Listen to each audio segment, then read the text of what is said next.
Assalamualaikum, jumpa lagi dengan saya Pak Tanto, Guru PAI, Guru Pendidikan Agama Islam. Kali ini kita akan membahas tentang 7 adab jual beli dan bisnis online.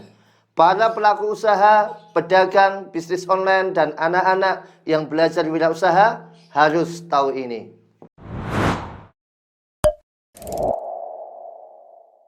Seperti yang kita ketahui bahwa transaksi jual beli adalah kegiatan yang selalu kita lakukan setiap hari.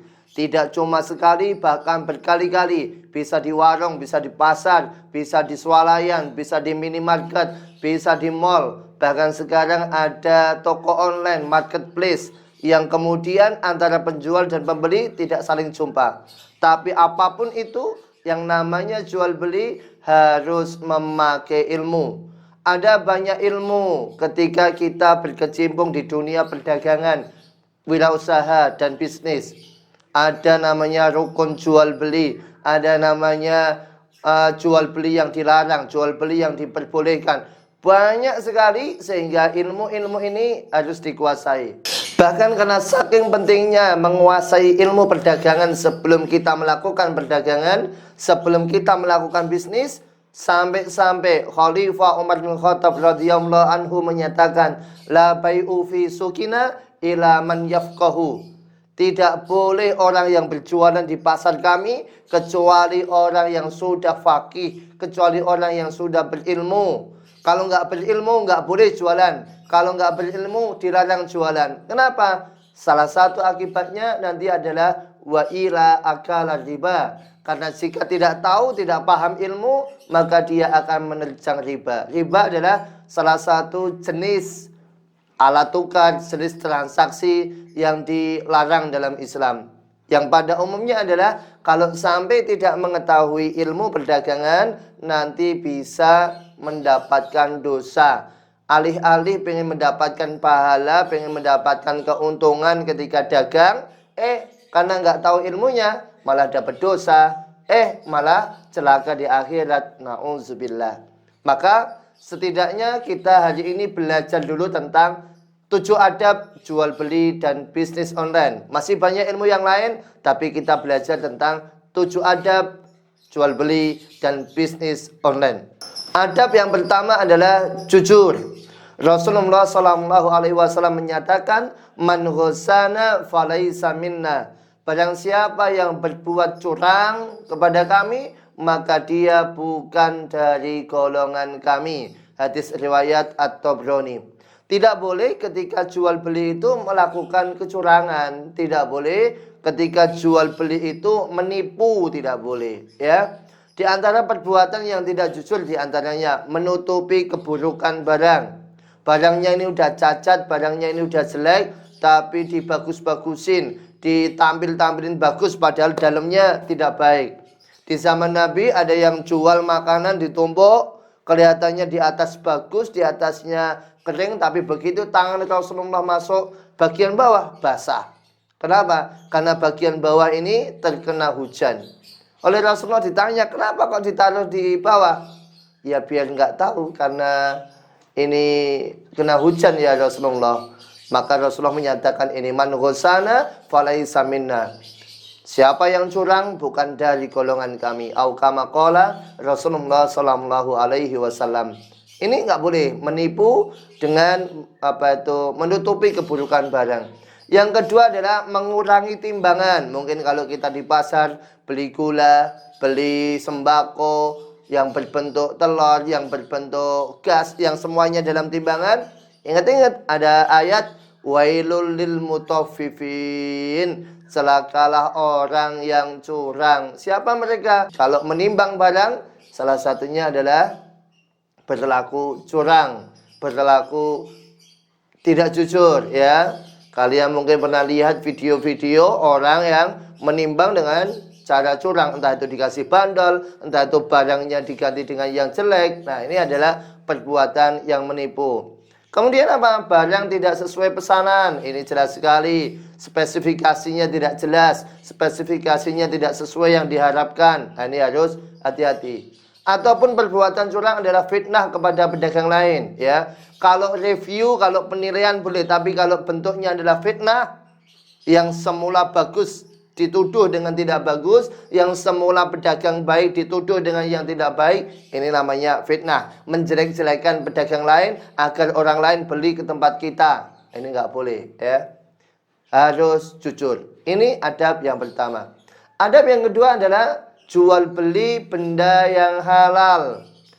Kriteria halal ada 4 setidaknya. Pertama adalah halal bendanya, tidak haram, ya. Tidak boleh menjual benda-benda yang haram untuk dijual beli. Benda-benda najis, benda-benda haram, benda-benda ataupun makhluk ataupun hewan yang tidak boleh dijual.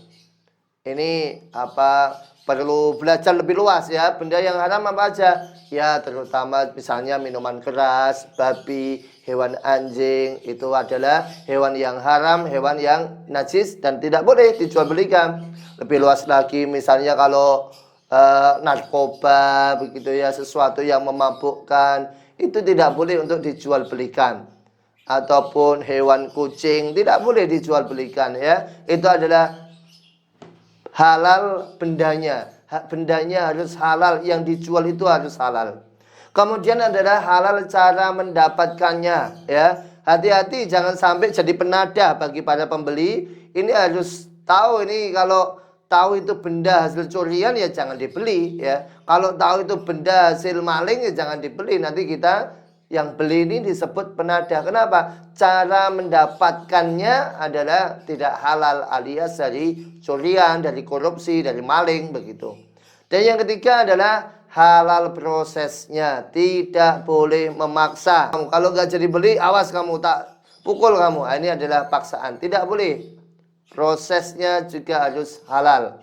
Yang ketiga adalah halal cara pembayarannya. Yang keempat adalah halal cara pembayarannya, tidak riba, tidak mengandung alat transaksi yang dilarang oleh Allah Subhanahu wa taala. Riba itu apa, Pak?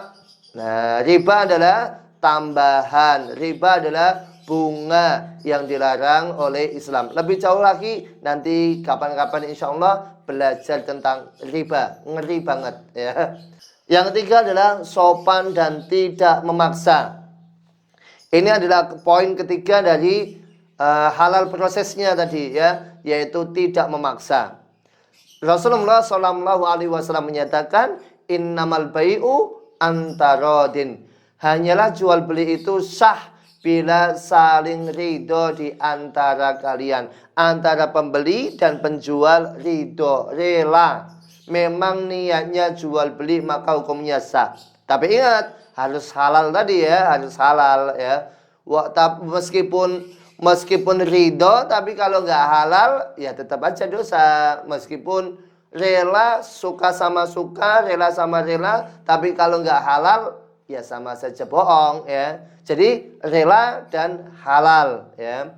Rasulullah juga menyatakan la bai'u ba'dukum ala bai'i ba'din. Tidak boleh kalian menjual atas jualan orang lain atau membeli atas belian orang lain. Salah satu tindakan memaksa dan tidak sopan adalah ini. Membeli atau menjual di atas belian atau jual beli orang lain. Misalnya apa? Misalnya ini ada pedagang, pembeli. Kemudian ada si A datang. Pak, ini tak beli, ya. Tak beli berapa? Harganya 10.000. Oh ya, nanti tak beli 10.000, ya. Tiba-tiba si B datang. Pak, nggak usah. Jangan dijual ke si A. Jual saja ke saya. Nanti tak beli dengan harga 20.000. Nah, ini tindakan si B ini haram. Tindakan si B ini tidak boleh, ya. Kenapa? Karena dia menawar kepada benda yang sudah ditawar oleh orang lain, oleh si A tadi.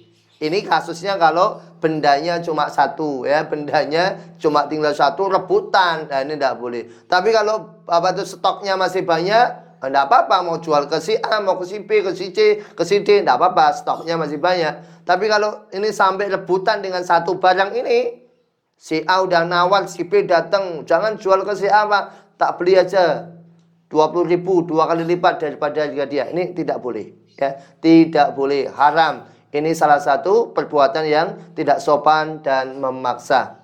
Yang keempat, Ketika jual beli adabnya adalah perhatikan kesepakatan. Perhatikan kesepakatan, perhatikan peraturan. Rasulullah menyatakan dua orang yang bertransaksi jual beli itu punya hak khiyar, memilih selama sebelum berpisah. Bila keduanya jujur dan menerangkan apa adanya, maka keduanya akan diberi barokah dalam jual belinya. Maksudnya apa? Kesepakatan ini penting ya, kesepakatan itu penting. Jadi kalau kalian masuk ke toko misalnya, hati-hati dengan kesepakatan. Misalnya ada tulisan pecah berarti membeli. Nah, berarti udah ada kesepakatan tuh. Kita yang masuk toko, kalau setiap ada yang pecah berarti kita membeli. Maksudnya kita memecahkan gitu ya. Kita memecahkan, nyenggol pecah, maka ya nih hati-hati, ada peraturan. Begitupun kalau kita nih mendapatkan struk, mendapatkan nota, ada tulisan barang yang sudah dibeli tidak bisa ditukarkan atau peraturan-peraturan lain, itu dibaca ya. Jangan sampai nanti begitu pulang baru paham ya. Begitu pulang baru komplain. Nah, ini hati-hati, hak khiyarnya bisa batal karena sudah berpisah, sudah pulang. Ataupun kita jual beli di marketplace, jual beli di toko online, harus diperhatikan spesifikasi bendanya, kita harus perhatikan detail bendanya, aturannya. Kalau COD bagaimana, kalau transfer bagaimana, kalau mau check out pembelian bagaimana. Ini harus tahu, perhatikan kesepakatan dan peraturannya. Yang kelima adalah ketika kita jual beli, tidak boleh jual beli di masjid. Rasulullah menyatakan, jika engkau melihat orang yang berjual beli atau orang yang barangnya dibeli di masjid, maka katakanlah kepada mereka, semoga Allah tidak memberikan keuntungan pada perdaganganmu.